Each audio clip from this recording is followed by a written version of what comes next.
야곱의 우물가에서 예수님이 사마리아 여인보다 먼저 오셔서 기다리신 것처럼 오늘 이 성령 대망에 우리를 만나 주시려고 먼저 오셔서 우리를 기다리신 줄 믿습니다. 오늘은 악한 세대의 특징이라는 제목으로 마태복음 말씀을 설교하겠습니다. 여러분, 성경에 말세에 분명히 보이는 징조들이 있다고 성경은 말씀하기도 하고, 악한 세대가 가지고 있는 특징들이 있다고 말씀하기도 합니다. 성경이 그렇게 말씀하고 있기 때문에 우리는 그 사실을 믿어야 할 뿐만 아니라 그 징조들을 살피고 그 특징들을 잘 구별해서 쓰나미처럼 쓸고 가는 그 세상 분위기에 마음 놓고 있다가 함께 휩쓸려감을 당하지 말고 하나님의 말씀 위에 내 인생을 나 혼자만이라도 잘 건축하여 이 세상에서 건지심을 받아야 하겠습니다. 그것이 구원입니다. 말세 징조 중에는 예루살렘과 관련된 말씀이 분명히 있습니다. 그렇기 때문에 예루살렘과 이스라엘을 중심으로 자꾸 확장되는 전쟁의 소리가 우리를 신경 쓰게 만드는 거죠. 또 악한 세대가 가지고 있는 그 분명한 특징들이 있습니다. 이런 특징들이 보이면 내가 굉장히 악한 세대 가운데 살고 있구나라는 것을 알 수 있는데요. 오늘 본문을 통해 세 가지를 살펴보겠습니다. 첫 번째로 악한 세대가 가지고 있는 특징은 요나보다 더 큰 선지자의 말을 듣고도 회개하지 않는다는 특징입니다. 다시 말씀드리면 악한 세대가 가지고 있는 특징은 충분한 증거들과 충분한 증언들이 넘쳐나는 환경이라는 거예요. 그런 종교적 특권들이 넘쳐나는 상황에서도 오히려 반대로도 회개하지 않는 특징을 가지고 있다는 거예요. 예수님은 오늘 본문에서 요나와 자신을 비교하시면서 요나는 작은 선지자고 예수님은 요나보다 큰 선지자이심을 말씀하고 있는데요. 아이러니한 것은 작은 선지자 요나의 말을 듣고도 니느웨 사람들은 회개했는데 큰 선지자인 예수님의 말씀을 듣고도 유대인들은 회개하지 않았다는 사실입니다. 이런 유대인들이 가지고 있던 그 분명한 증거 앞에서도 회개하지 않으려고 마음을 스스로 완고하게 하는 그 고집, 이것이 악한 세대가 가지고 있는 특징입니다. 본문 40절과 41절을 보시겠습니다.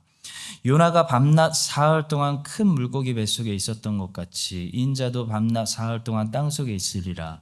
심판 때에 니느웨 사람들이 일어나 이 세대 사람을 정죄하리니 이는 그들이 요나의 전도를 듣고 회개하였음이거니와 요나보다 더 큰 이가 여기 있으며. 그러니까 예수님은 요나하고 자신을 비교하셨기 때문에 요나와 예수님을 우리가 좀 비교해 볼 때 우리는 회개하지 않은 그 유대인들의 심각성을 파악할 수 있습니다. 요나는 3일 동안 물고기 뱃속에 있었고 예수님도 3일 동안 무덤에 내려가셨는데 문제는 요나는 자기 죄 때문에 물고기 뱃속에 있었지만 예수님은 죄가 없으신데도 우리의 죄 때문에 무덤 속에 있었다는 사실입니다. 이 말은 한마디로 요나는 죄인이었고 예수님은 의인이었다는 말씀이에요.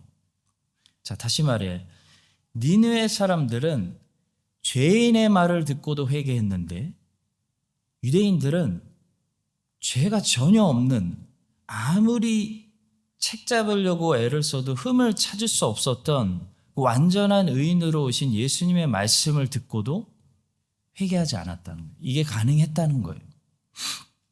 여러분, 이 사실을 우리 세대와 좀 비교해 보자면 이런 예를 들 수가 있을 것 같아요. 유튜브에 지혜로운 강의들이 얼마나 많습니까?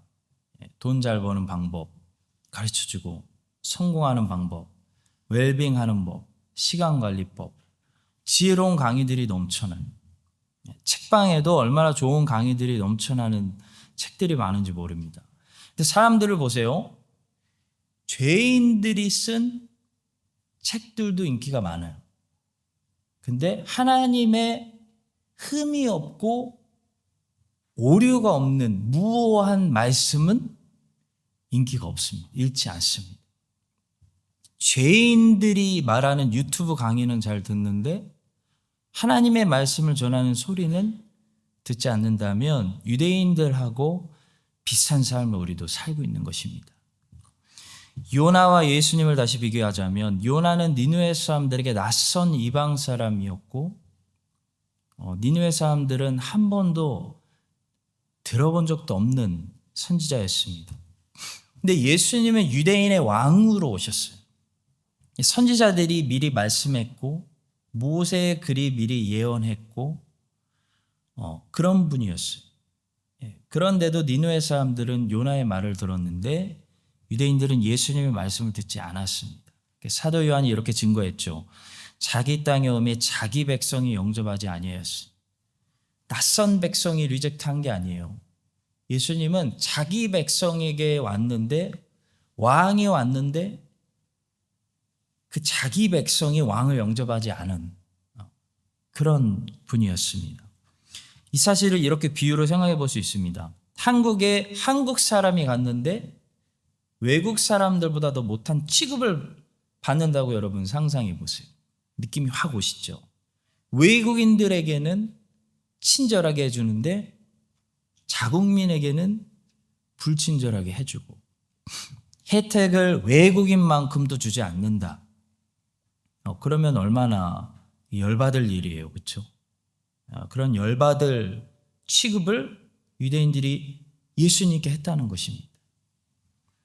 만약 예수님이 이스라엘이 아니라 이방 나라에 오셨다면 아마 이방 나라들이 예수님을 유대인들보다는 더 잘 대접했을 거다. 영접했을 거다. 그런 말씀이에요. 또 요나는 니느웨에서 대충 빠르게 거리를 지나가면서 3일 걸리는 그 니느웨를 3일 동안 설교했습니다.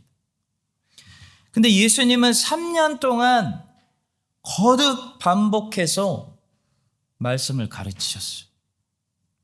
예수님은 수많은 회당들에서 3년 동안 안식일에 회당에서 또 바닷가에서 산 위에서 항상 설교하셨습니다. 근데 요나의 3일 설교를 듣고 니느웨 사람들은 회개했는데 예수님의 3년 설교를 듣고 유대인들은 회개하지 않았다는 사실이, 저는 이게 어떤 느낌인지 선교지에 가서 몸소 체험했습니다. 목사가 흔하지 않고 교회가 귀한 선교지에서 설교를 할 때마다 저는 항상 최선을 다했는데 김한우정 선교사님께 몇 년째 꾸중을 듣고 있어요. 너무 짧다고.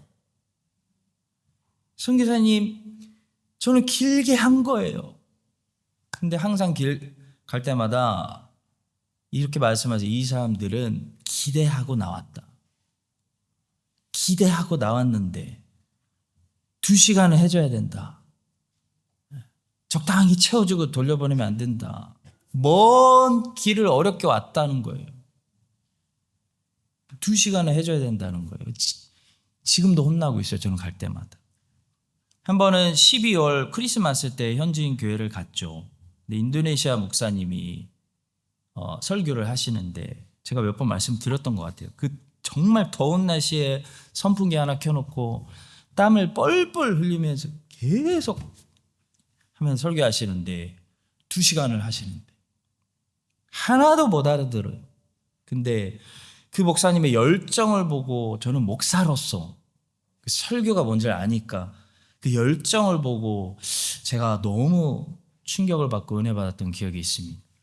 근데 저는 목사인데도 제가 설교를 하는 것도 아니고 그냥 앉아서 들으면 되는데 목사인 제가 앉아서 듣는 것도 힘들어하는 것을 보고 문제가 심각하다. 그런 생각을 한 적이 있습니다. 성도 여러분, 제가 2시간 설교하겠다는 말씀이 아니에요. 안심하세요. 저도 피곤해요. 대신 우리의 상태를 생각해 봐야 한다는 거죠.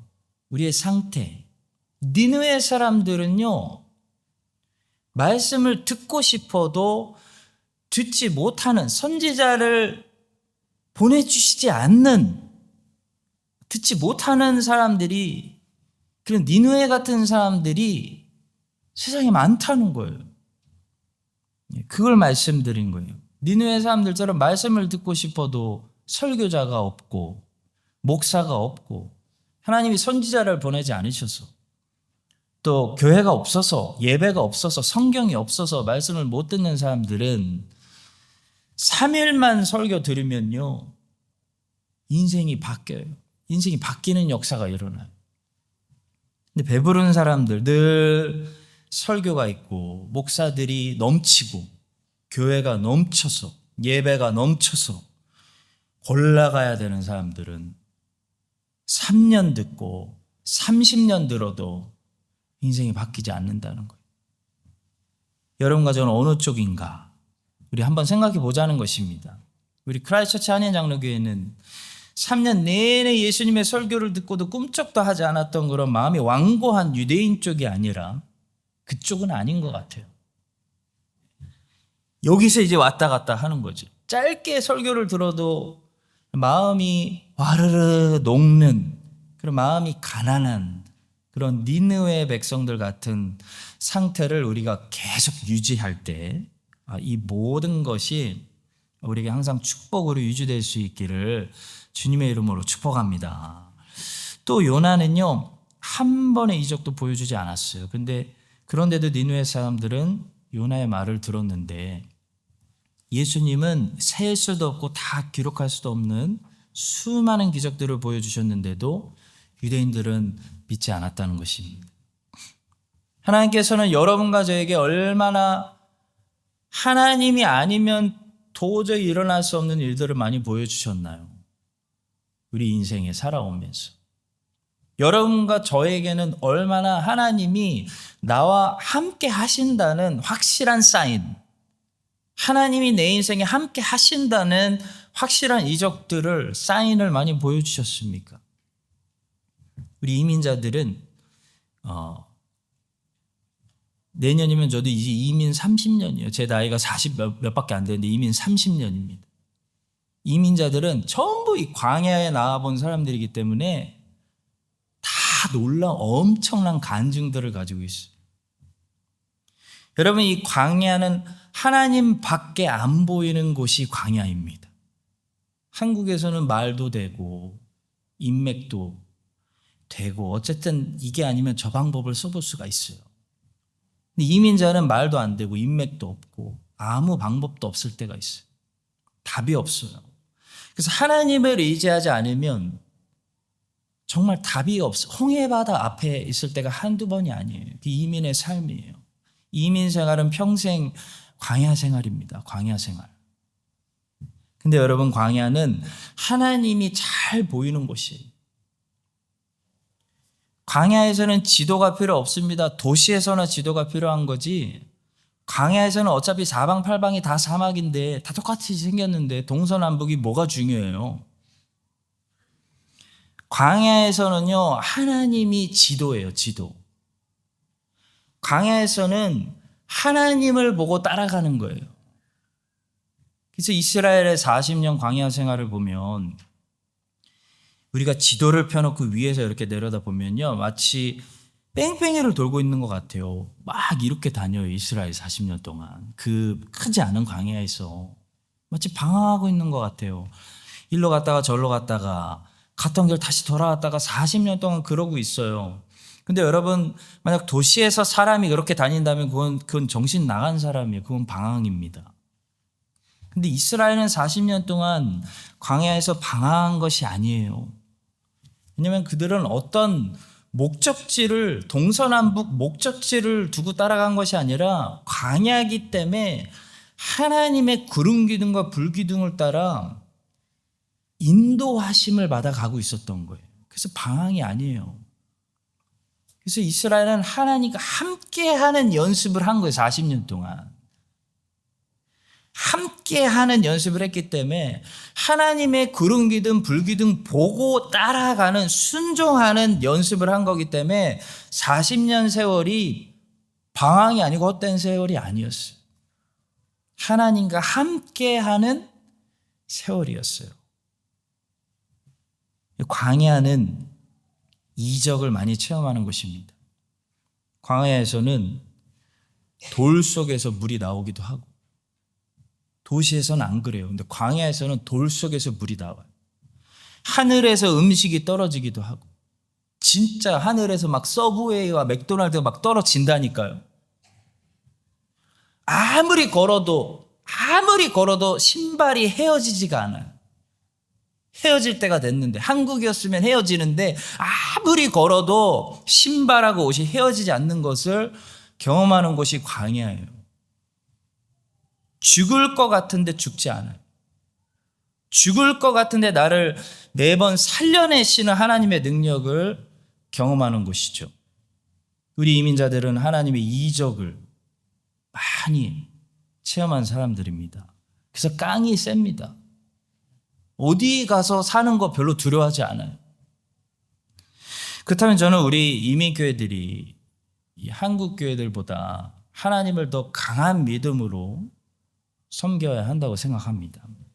니느웨 사람들처럼 하나님의 크신 능력을 별로 경험해 보지도 못하고 그저 요나의 말씀만 듣고도 회개하는 사람들이 많이 있습니다. 그 사실이 우리를 긴장하게 만들어요. 유대인들은 예수님의 능력을 많이 경험한 사람들입니다. 그렇다면 유대인들은 니네 사람들보다 훨씬 더 하나님을 잘 믿어야 돼요. 큰 믿음으로 믿어야 돼요. 죽은 나사로 살리셨는데 죽을 때까지 흔들리면 안 돼요. 믿음. 죽음 두려워하면 안 돼요. 나사로 봤는데. 근데 그렇지 못했다는 거죠. 여러분과 저도 이적을 많이 하나님이 나와 함께 하신다. 이 사실을 많이 경험한 사람들로서 이적을 경험하지 못한 사람들보다 하나님을 더 잘 믿어야 하겠습니다. 마지막으로 요나는 마음이 삐뚤어져 있는 선지자였어요. 그래서 사실 억지로 순종하고 니느웨 사람들이 회개하지 않기를 바랬어요. 나쁜 선지자죠. 니느웨 사람들이 회개하지 않아서 멸망당했으면 좋겠다. 자리를 잡고 니느웨에 불 떨어지는 거 구경하려고 그랬는데 불 안 떨어지니까 요나의 머리에 불이 떨어졌어. 절 죽여주세요. 그랬어요. 근데 예수님은 유대인들이 회개하지 않은 모습을 봤을 때 예루살렘을 바라보시며 우신 분입니다. 예수님 우셨어요. 니네 사람들은 잔인한 선지자의 말을 듣고도 회개했는데 유대인들은 자비로운 선지자의 말을 듣고도 회개하지 않았다는 사실입니다. 여러분, 부모가 돼 보니까 부모들은 덜 받은 자식이 더 효도하더라 라는 말을 자주 하곤 합니다. 많이 투자한 자식은 줘도 고마운 줄 모르고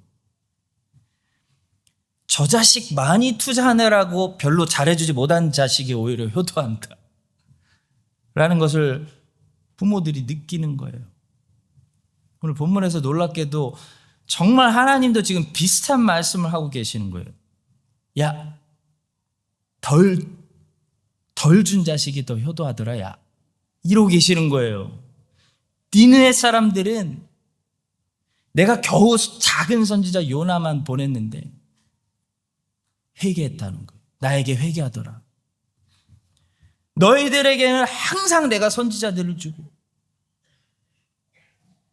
하나님의 아들까지 보냈는데 하나님께 돌아오지 않았다는 거예요. 나에게 돌아오지 않았다. 니느웨 사람들이 하나님께 받은 건요, 나쁜 선지자 한 사람이었어요. 아주 마음이 삐뚤어지고 심성이 고약한 선지자 딱 3일. 니느웨 사람들이 하나님께 받은 전부였어요. 근데도 아이고 하나님 감사합니다. 아이고 회개합니다. 주님께 돌아갑니다. 했는데 유대인들은 얼마나 받았죠? 유대인들은 모세를 받았어요. 게임 오버. 엘리야를 받았어요. 엘리사를 받았어요. 예레미야를 받았어요. 다 주시다가 마지막에 하나님의 아들까지 받았어요. 하나님의 아들을 받았다고요. 유대인들은 말씀 받고 계시 받고 근데 전부 그들을 돌로 치고 십자가 못 박고 회개하지 않고 하나님께 지금까지 다수가 돌아오지 않고 있다는 거예요.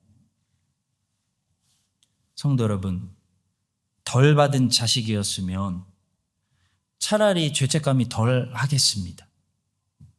여러분은 많이 받은 자식인가요? 아니면 덜 받으신 자식인가요?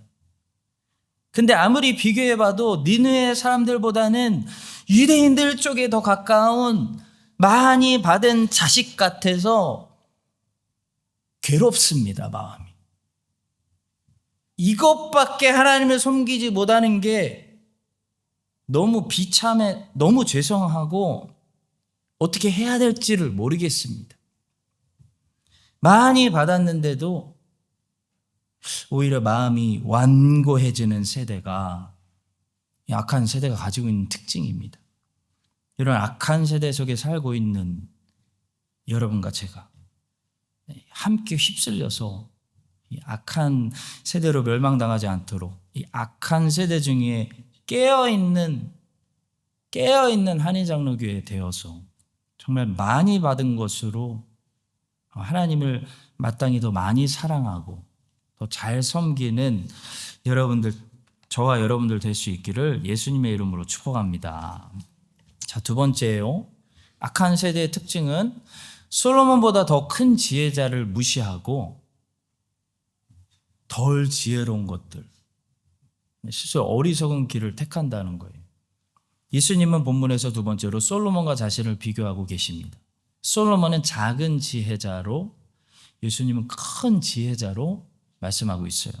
근데 재밌는 것은 이 남방의 여왕, 스바 여왕이 이 작은 지혜자 솔로몬을 찾아온 것에 비해 유대인들은 코앞에 있는 더 큰 지혜자의 지혜를 무시했다는 말씀이에요. 42절을 보시겠습니다. 심판 때에 남방 여왕이 일어나 이 세대 사람을 정죄하리니 이는 그가 솔로몬의 지혜로운 말을 들으려고 땅끝에서 왔음이거니와 솔로몬보다 더 크니가 여기 있느니라. 우리는 작은 지혜자 솔로몬을 찾아온 스바 여왕하고 큰 지혜자를 앞에 두고도 찾지 않았던 유대인들을 다시 비교해 볼 수가 있습니다. 예수님이 그렇게 하고 계시기 때문이에요. 스바 여왕은 솔로몬에게 초청받지도 않았는데 스스로 꼭 가야겠다는 문전박대를 당할 수도 있는데 난 가야겠다. 솔로몬 만나봐야겠다 하고 결심을 하고 본인이 찾아왔어요. 유대인들은 항상 하나님의 초청을 받았어요. 예수님의 비유로 말씀하시죠. 잔치에 초청을 받아요. 구하고 찾고 두드리라는 말씀을 받아요. 아니, 초청 정도가 아니고 너 꼭 잔치에 와야 돼라는 권유를 받아요. 근데 안 와요. 다 바쁘대요. 하나님을 찾지 않았습니다. 왜냐하면 그들의 마음이 딴 데에 가 있었기 때문에, 여호와를 멀리 떠나 있었기 때문에. 내 소를 샀는데 소가 잘 하나 보러 가야 돼. 하필 그날 보러 가야 돼요. 우리들의 마음은 유대인들처럼, 여러분, 한인장로교회 여러분, 우리들의 마음은, 우리 한인장로교회는 현재 유대인들처럼 딴 데 가 있지 않나요? 마음이 세상에 가 있고 딴 데 가 있으면 진리를 찾지 않고 참된 지혜를 버리고 세상의 어리석음을 찾고 세상의 어리석음이 지혜인 줄 아는 그런 삶을 살게 됩니다. 스바 여왕은 솔로몬의 지혜를 듣는 대가로 엄청난 사례비로 보물들을 들고 나왔어요. 여러분, 솔로몬의 지혜를 듣는 일은 절대 공짜가 아니었습니다. 솔로몬은 아무나 만날 수 있는 그런 왕이 아니에요. 근데 예수님은 공짜로 우리를 만나주세요. 예수님은 사례비 받고 말씀을 주시는 분이 아니에요. 예수님은 값없이 와서 젖을 사라고 말씀하세요. 오라, 너희 모두 목마른 자들아 물로 나아오라. 돈 없는 자도 오라. 너희는 와서 사 먹되 돈 없이 값없이 와서 포도주와 젖을 사라. 세상에 예수님은 사례비를 안 받으세요. 저도 사례비를 받는데. 여러분, 이는 예수님이 만만한 분이시기 때문에 돈을 안 받으시는 것이 아닙니다. 우리는 예수님이 돈을 안 받으시기 때문에 예수님의 강의가 싸구려라고 생각하고 가치가 없다고 느낄 때가 많아요. 사람들이 만약에 주일에 올 때마다 돈을 내야 한다, 하나님의 교회에 갈 때마다 돈을 내야 한다면, 하나님이 그렇게 율법을 만드셨다면 어땠을까요? 수요 예배 올 때마다 돈을 하나님께 지불하고 하나님 말씀을 들어야 한다면 여러분 어떨 것 같습니까? 제 생각에 만약에 하나님이 돈을 받으셨다면 우리는 적어도 말씀의 가치를, value를 지금보다 더 귀하게 생각했을 거는 같아요. 그러나 하나님은 돈을 안 받으세요. 그래서 교회도 돈을 받지 않아요. 주님이 값없이 주시기 때문에 값없이 줘요. 수요예배, 금요예배, 새벽예배, 주일예배 공짜로 오셔서요, 애들도 공짜로 오실 수 있어요. 얼마든지 말씀을 들을 수가 있어요. 이는 하나님의 지혜가 가치가 없어서가 아닙니다. 오히려 하나님의 지혜가 너무 가치가 높기 때문에 금을 주고 바꿀 수 없다는 거예요.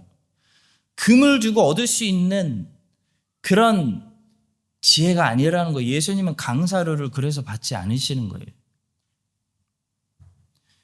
근데 솔로몬은 받았어요. 받아야죠, 솔로몬은. 스바 여왕이 작은 지혜자인 이 솔로몬의 강의를 듣겠다고 엄청난 보물을 지불했다는 사실을 우리가 기억하면서, 아니 솔로몬보다 더 큰 지혜자인 예수님의 강의를 날마다 값없이 우리가 들을 수 있다는 사실을 기뻐하고 감사하면서, 그래서 감사해서 하나님께 강사비를 드리는 것이 아니라 여러분 감사 헌금을 드리세요. 하나님께 감사해서 감사 헌금을 드리는 여러분과 제가 될 수 있기를 예수님의 이름으로 간절히 축복합니다. 스바 여왕은 솔로몬의 지혜를 듣기 위해서 멀리서 왔다는 사실이에요. 그녀는 남방 여왕입니다. 아마도 아프리카 밑에서 왔을 거예요. 성경은 그녀가 땅 끝에서 왔다고 말씀하죠. 심판 때에 남방 여왕이 일어나 이 세대 사람을 정죄하리니 이는 그가 솔로몬의 지혜로운 말을 들으려고 땅 끝에서 왔음이거니와 솔로몬보다 더 큰 이가 여기 있느니라. 우리가 땅 끝에서 주님을 찾으러 가야 되는 게 아니라 하나님이 오셨어요. 여기 오셨다는. 여러분은 오늘 하나님 말씀을 들으시기 위해서 얼마나 멀리서 오셨습니까? 여기 우리들 중에 가장 멀리서 오신 분 누군지 궁금하네요. 혹시 땅 끝에서 오신 분 있으신가요? 혹시 비행기 타고 오신 분 있으신가요? 없으시죠?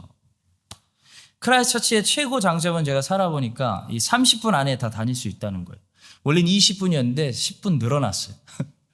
그렇죠? 30분 걸려요 이제. 20분 세상은 이제 끝났어요. 제가 멜번과 시드니, 오클랜드에서는 하루에 평균 2시간씩 도로에 있어야 돼요. 우리는 1시간 30분을 아껴서 더 하나님 말씀을 묵상하는 데 쓸 수 있는 축복을 가지고 있습니다. 할렐루야. 네. 그런데 저는 이 크라이스처치의 장점이, 우리의 자랑이 오히려 영적으로 우리에게 악용될 수도 있다고 생각합니다. 사람은 가까이 있는 것은 소중한 줄 모르고 오히려 어느 정도 멀리 있을 때 소중함의 가치를 느끼는 것 같아요. 안타깝게도. 스바 여왕은요, 멀리서 왔어요. 멀리서 왔으니 솔로몬의 말을 들을 때 10분이 꿀 같은 시간인 거예요. 다시는 듣지 못할 것처럼 간절하게 들었을 거예요. 우리는 너무 이 말씀의 기회가 가까이에 있습니다. 이것은 분명히 특권인데 이 특권이 우리에게 축복이 되려면 특권을 충분히 사용해야 됩니다. 저는 나중에 기회가 되면은 LA의 존 메가더 목사님이나 미네소타의 존 파이퍼 목사님 살아계실 때 가서 설교를 좀 듣고 싶은데, 여러분 여기서 24시간 넘게 가서 제가 들으면 제가 좋을 것 같아요. 아니 멀리서 왔기 때문에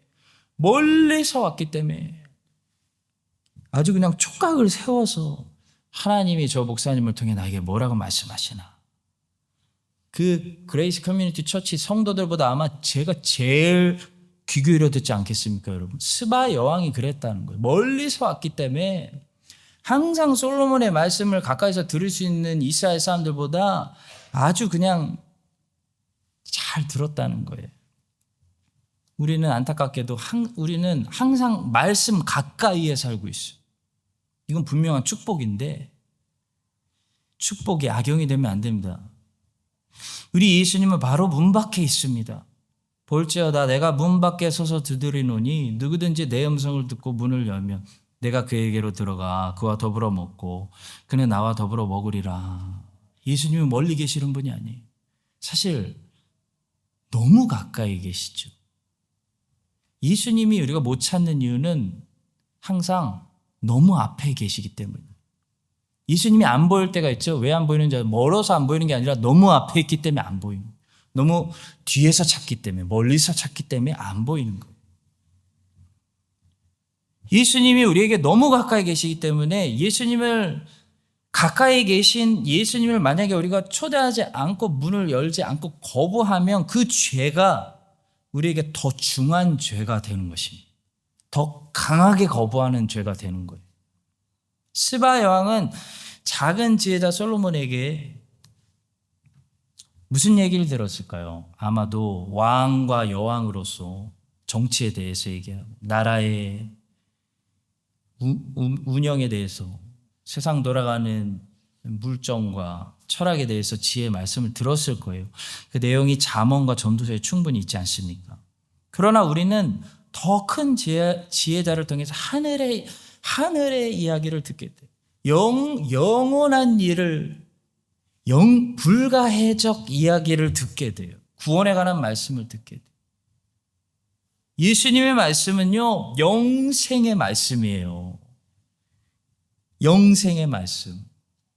그냥 지식이 아니에요. 예수님은 솔로몬보다 훨씬 더 중요한 진리를 우리에게 말씀해 주십니다. 솔로몬이 인생은 헛되다는 지혜를 주는 정도라면, 그래서 똑바로 살자 정도라면, 예수님은 다시는 목마르지도 않고 허무하지도 않은 영생수에 대해서, 영생에 대해서 말씀해 주시는 분이 게임이 안 되죠. 저는 기독교인들이 얼마나 정치에 대해서, 철학에 대해서 전문가처럼 이야기하면서 성경에 대해서는 초등학생처럼 이야기하는 것을 보면 문제가 뭔가 심각성을 느낍니다. 그것은 마치 작은 세상 지혜를 더 잘 알고 더 큰 지혜는 모르는 것과 같습니다. 잠언과 전도서의 지혜는 좀 몰라도 괜찮습니다. 그러나 복음은 확실히 알아야 됩니다. 솔로몬의 철학은 좀 몰라도 됩니다. 그러나 예수 그리스도가 무슨 말씀을 하셨는지는 알아야 돼요. 이 악한 세대의 특징은 더 중요한 코앞에 있는 진리는 가치를 모르고 버린다는 것. 기독교 국가였던 나라들이 그들이 가지고 있었던 최고의 지혜, 강대국이 될 수밖에 없는 믿음의 유산, 그들을 강대국으로 만들었던 기독교의 유산은 버려버렸어요. 버려버리고 과학과 기술로 무장했어요. 근데 과학과 기술로 무장했지만 오늘날 바보들이 되어가지고 남자와 여자의 성별도 구별하지 못하고, 뉴욕이나 캘리포니아에서는 지금 젠더가 30개가 넘어요. 동물도 구별하는, 동물들도 메일, 피메일을 구별해요. 근데 동물도 구별하는 그런 간단한 성별도 구별하지 못하는 젠더가 30개가 된다고 말하는 바보들이 된 것은 하나님의 지혜를 버렸기 때문이에요. 바보가 된 거예요.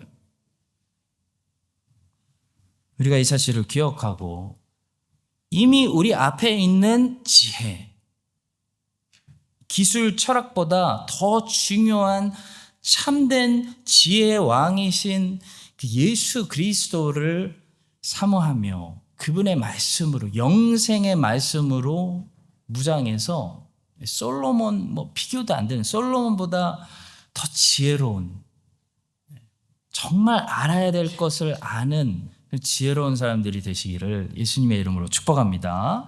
자, 마지막 세 번째로 좀 무서운 사실이에요. 악한 세대의 특징은 이전보다 더 완고해진 상태라는 것입니다. 예를 들어 볼게요. 영국이라는 나라가 그냥 예를 든 거예요. 영국이 기독교를 받기 전에 중세 시대에 이제 전도되기 시작했어요. 영국이라는 곳이 앵글라 색손들이. 근데 기독교를 받기 전에 이교도 국가였을 때 상태가 있었을 거 아니에요. 그때 영국의 상태가 기독교를 받아들인 후에 다시 무신론 국가가 되었을 때 망가진 상태보다는 낫다라는 말씀이에요. 오늘날 우리는 어떤 역사를 눈앞에서 2024년도죠. 우리는 어떤 역사를 지금 목격하고 있는 시대에 살고 있냐면요. 기독교 국가였던 나라들이 다시 무신론화되면서 이들의 상태가 기독교를 받아들이기 전에 복음화되기 전의 형편보다 더 어떻게 돼? 더 심하게 반기독교적이 됐어요. 더 심하게 반기독교적이고 더 도덕적으로 부패하는 그런 상태를 우리는 눈으로 목격하고 있습니다. 서방 국가들도 그렇고 대한민국도 마찬가지. 저는 대한민국도 우리가 목격하는 그 시대에 와 있다고 생각합니다. 이미 무신론 세대가 나라의 허리까지 왔어요. 우린 대한민국에서 정의 무너지고 도덕 윤리의 가치관이 정말 우리가 튼튼히 쌓았다고 생각했는데 이게 그냥 와르르 무너지는 것을 목격하고 있습니다.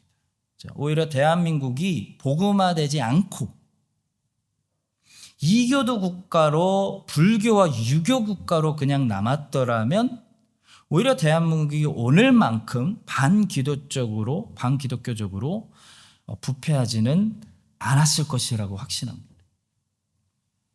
대한민국은 하나님의 은혜로 복음화되었어요. 복음이 왔어요. 뿌려졌어요, 그 땅에. 그리고 다시 한번 추수팍하고 세속화되었어요. 그랬을 때 나중 형편이 더 최악이 되었다는 거예요. 굉장히 안 좋은 밭이 되었다는 거예요. 하나님의 말씀의 씨앗이 뿌리기 힘든 땅이 되었다는 거예요. 이것은 각각 개인에게도 적용이 됩니다. 여러분, 그리스도인이 타락하면 그리스도인이 아닌 사람이 타락하는 것보다 더 깊이 부패하고 타락하게 돼요. 목회자가 타락하면 목회자가 아니었을 때보다 더 심각하고 깊이 타락할 수 있다는 것을 저는 느끼고 있고 우리 모두는 목격하고 있습니다. 이 진리를 주님께서는 이와 같이 본문에서 말씀하셨어요.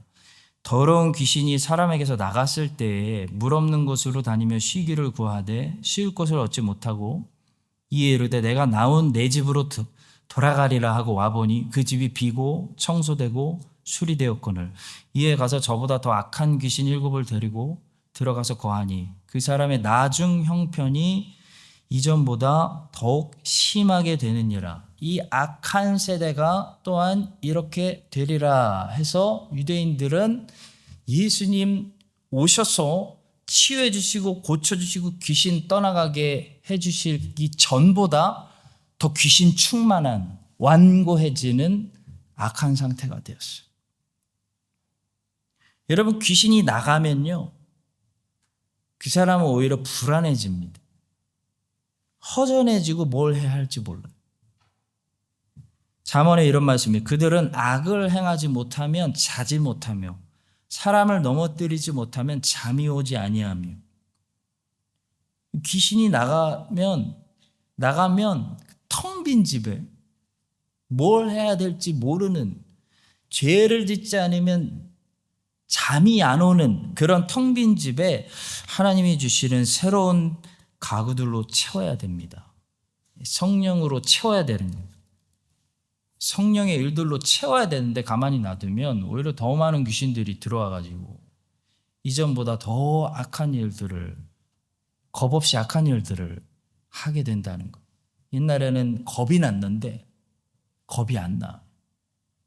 사랑하는 성도 여러분, 하나님을 믿었던 사람이 하나님의 은혜에서 멀어지면 무서운 것은 더 완고해져요. 고집스러워져요. 더 음란해져요. 타락하게 됩니다. 그래서 기독교를 믿었던 국가들이 하나님께 더 완고해졌어요. 더 완고해요. 겁이 없어졌어요. 이교도 사람들이 훨씬 더 하나님을 두려워해요. 기독교를 믿어온 국가들이 하나님께 더 완고해지는 그런 세대를 우리가 목격하고 있어요. 그런 나라에 살아가고 있고 그런 민족이에요. 그런 세대를 목격하는 가운데 살아가야 하는 우리 크라이스트 한인 장로교회가, 여러분과 제가 예수님 다시 오실 때까지 그 첫사랑을 변질하지 말고 그 기름을 잃어버리지 말고 끝까지 충성스럽게 자리를 지키는 교회로 우뚝 세워주시기를 예수님의 이름으로 간절히 축복합니다.